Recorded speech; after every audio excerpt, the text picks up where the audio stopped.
একজন লোক যিনি ৫ ওয়াক্ত নামাজ আদায় করেন, রমজান মাসে রোজা রাখেন, আর তিনি ওমরাও করেছেন এবং তিনি তাহাজ্জুদ নামাজও পড়েন।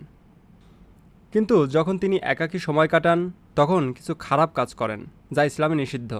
আর এর পরেই তিনি তার ভুল বুঝতে পারেন এবং আল্লাহর কাছে কান্নাকাটি করে ক্ষমা প্রার্থনা করেন। এরপর ৩-৪ দিন তিনি সেই খারাপ কাজগুলো করেন না, বরং ভালো কাজ করেন। এরপর আবার খারাপ কাজ করেন, এরপর আবার ক্ষমা চান। এমনভাবে পুনরাবৃত্তি হতে থাকে। কিভাবে এই অবস্থা থেকে উত্তরণ করা যাবে এবং তার তাকওয়া বৃদ্ধি করা যাবে? আপনার প্রশ্নের জন্য অনেক অনেক ধন্যবাদ, কারণ শুধুমাত্র একজনের নয়, এটি অসংখ্য মানুষের প্রশ্ন।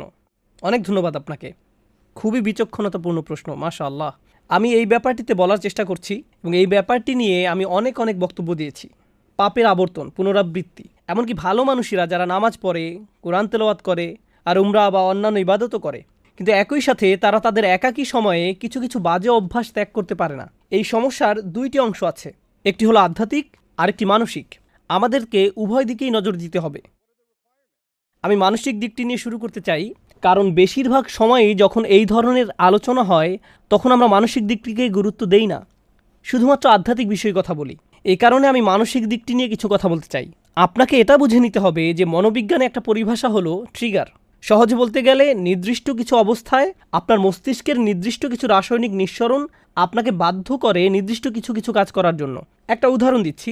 ধরুন কোনো এক তরুণ অ্যাকশন মুভি দেখছে এবং মুভির মধ্যে এক পর্যায়ে কোনো সুন্দরী মহিলার ছবি চোখে পড়ল। মুভি পজ করে সে আরও বেশি খারাপ কিছু মনোযোগ দিয়ে দেখল এবং এভাবে তার ভিতরে এই অভ্যাস গড়ে উঠল। সম্পূর্ণ মুভিটির জন্য এমন হয়নি, এটি হয়েছে মুভির একটা দৃশ্যের কারণে যা তার মনকে ট্রিগার করেছে। আবার এরকমও হয় যে কোনো কোনো মানুষ যখন তাদের অ্যাপার্টমেন্টে অথবা রুমে একা থাকে তখন আপত্তিকর কাজে জড়িয়ে পড়ে। তখন এমন বিষয় ঘটে যেটা খারাপ। যখন সে মসজিদে থাকে তখন এটা ঘটে না, যখন সে বন্ধুদের মাঝে থাকে তখনও এটা ঘটে না। এ ব্যাপারে প্রথম উপদেশ হলো, আপনাকে প্রথমে এটা শনাক্ত করতে হবে যে একাকী থাকার কোন সময়টিতে আপনি পাপ কাজে জড়িয়ে পড়েন, আপনি কোথায় থাকাকালীন এটা ঘটে, কোন নির্দিষ্ট সময় এটা ঘটে।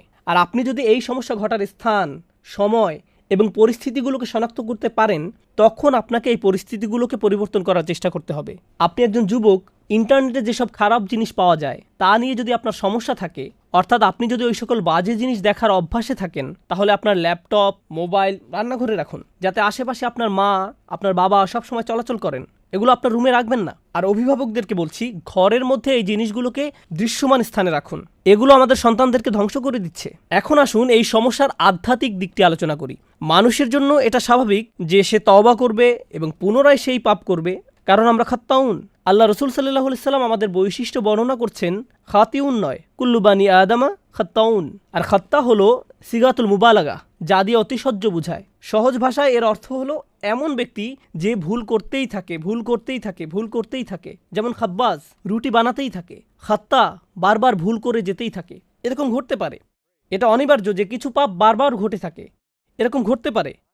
কিন্তু যদি আপনার মনের কোণে এরকম কোনো চিন্তা থাকে যে মুহূর্তে আমি তওবা করছি ৩ সপ্তাহ পরে তো সেই পাপটি আমি আবার করবই, যদি আপনার মনের কোণে এই ধরনের কোনো চিন্তা থাকে, তাহলে লাইসাতিত তাওবাতু লিল্লাযীনা ইয়ামালুনা সাইয়্যাত, তওবা এমন ধরনের লোকদের জন্য নয় যারা নিয়মিত খারাপ কাজ করে। আল্লাহ বলেন, ওয়ালাম ইউসিরু আলা মা ফাআলু, তারা নিজেদের কাজকর্মের জন্য হঠকারিতা প্রদর্শন করে না। অন্যভাবে বলতে গেলে আপনাকে একনিষ্ঠভাবে জেনে বুঝে মৌখিক প্রতিজ্ঞা করতে হবে যে আমাকে এই কাজটা বন্ধ করতেই হবে। এরকম না যে আপনি একবার কান্নাকাটি করলেন, এরপর আল্লাহর কাছে বললেন আমি অত্যন্ত দুঃখিত, আমি বিশ্বাস করতে পারছি না যে এই কাজটা আমি করেছি, আর আবার একই কাজ করেন।